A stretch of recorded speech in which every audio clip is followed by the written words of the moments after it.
Évangile de Jésus-Christ selon saint Jean. En arrivant à Béthanie, Jésus trouva Lazare au tombeau depuis 4 jours déjà. Comme Béthanie était tout près de Jérusalem, à une demi-heure de marche environ, beaucoup de Juifs étaient venus manifester leur sympathie à Marthe et à Marie dans leur deuil. Lorsque Marthe apprit l'arrivée de Jésus, elle partit à sa rencontre, tandis que Marie restait à la maison. Marthe dit à Jésus, « Seigneur, si tu avais été là, mon frère ne serait pas mort.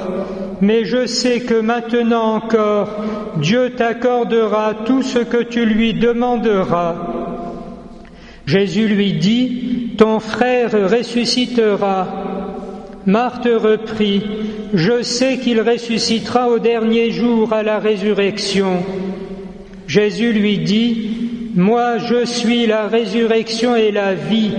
Celui qui croit en moi, même s'il meurt, vivra. Et tout homme qui vit et qui croit en moi ne mourra jamais. Crois-tu cela ?» Elle répondit, « Oui, Seigneur, tu es le Messie, je le crois. Tu es le Fils de Dieu, celui qui vient dans le monde. » Chers frères et sœurs, chères familles, nous venons d'entendre cet évangile selon saint Jean, dit de la résurrection de Lazare, et nous voyons la circonstance assez simple, en fait, d'un deuil, de funérailles, qui est l'occasion pourtant de la révélation la plus inouïe qui soit. Nous pensons bien, les uns et les autres peut-être, à une sorte de survivance, une vie après, les anciens ou l'intuition de l'âme immortelle. En tout cas, la mort, plus encore le tombeau, est une énorme question devant laquelle nous nous trouvons et que pour ceux qui sont dans la peine représente une question qu'on prend en pleine face et qui peut faire vaciller.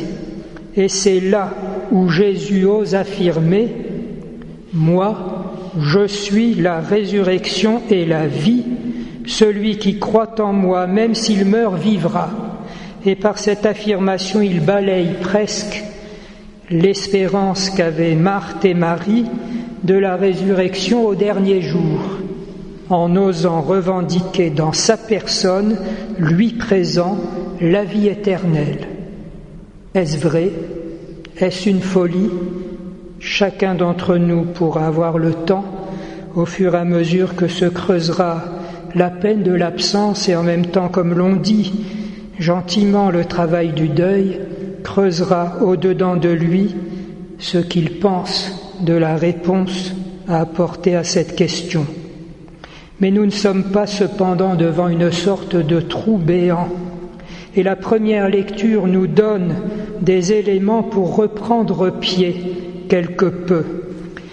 L'apôtre saint Jean, le même que celui de l'Évangile, écrit dans sa lettre « Si nous aimons nos frères, nous sommes passés de la mort à la vie. » Et en pensant à celui que vous avez connu et aimé, à René dont on a rappelé quelques traits de sa vie en commençant cette célébration, les paroles de saint Jean prennent une certaine consistance, qu'en vérité la mort n'anéantit pas, puisque cet amour, non pas en parole mais en acte, est le commencement de ce passage de la mort à la vie qu'on appelle la résurrection, comme si cette résurrection se faisait en 2 temps. D'abord ici-bas, ouvrir son cœur à l'amour, au don de soi désintéressé, au courage, à l'opiniâtreté, au travail, au sens de la vérité des choses, on a envie de dire presque le bon sens. Et le 2e temps serait après notre mort, la gloire du ciel, et finalement aussi au dernier jour, comme un surcroît du don de Jésus à ceux qu'il aime, la résurrection même de nos corps. Non pas aimer en parole et en discours, mais par des actes et en vérité. N'êtes-vous pas vous-même, enfants et petits-enfants, la démonstration de cet acte qui est réellement efficace puisqu'il participe au don de la vie, et non seulement la vie physique, mais tout ce qui va avec l'éducation, la formation, non pas du tout le formatage, mais les conditions qui sont données pour pouvoir à notre tour vivre dans la liberté et la dignité des enfants de Dieu. Le texte se termine par ces mots: « Même si notre cœur nous condamnait, Dieu est plus grand que notre cœur et il connaît tout », comme une invitation en remerciant à tout ce que nous avons partagé, à nous dépasser pour nous tourner vers Dieu, de qui nous avons reçu d'abord notre existence et qui peut encore nous donner l'éternité bienheureuse.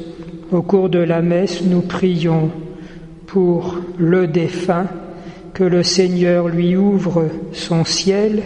Nous prions aussi les uns pour les autres, afin de nous entraider à persévérer dans le bien. C'est comme cela, en effet, que nous honorons le mieux la mémoire de ceux qui nous ont précédés.